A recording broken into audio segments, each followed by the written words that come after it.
All right, let's break down how electric cars are made, step by step, from raw materials to that silent ride rolling off the line. First up, it all starts with the battery. I'm talking about massive lithium-ion packs, kind of like what's in your phone but scaled way up. These batteries begin as raw materials, lithium, nickel, cobalt, mined from the earth and refined until they're pure enough to store serious energy.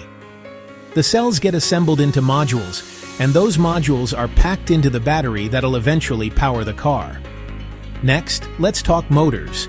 Instead of a gas-guzzling engine, electric cars use electric motors, which are basically magnets and wires spun together in a super precise way. These motors turn electricity from the battery into motion. No explosions, just smooth, instant torque. Now, onto the chassis, the car's skeleton.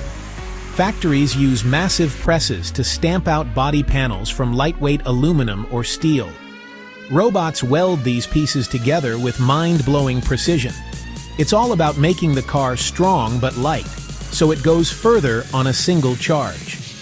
Once the skeleton's ready, it's time for assembly.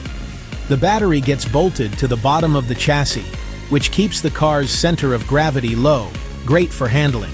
The electric motor goes in, usually at the front, back, or both if it's all-wheel drive.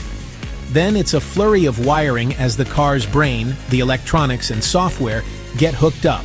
The electronics and ECUs are installed and connected. This is what lets the car manage power, monitor safety, and even drive itself in some models. After that, it's all about the finishing touches. The interior gets installed, seats, dash, screens, and all the techie stuff that makes electric cars feel futuristic. Doors, windows, and wheels go on, and then it's off to the paint shop for that glossy finish.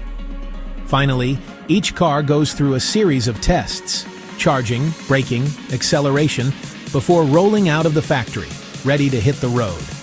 So next time you see an electric car cruising by, remember, it's the result of high-tech engineering, precision robotics, and a whole lot of innovation. Pretty cool, right? Thanks for watching.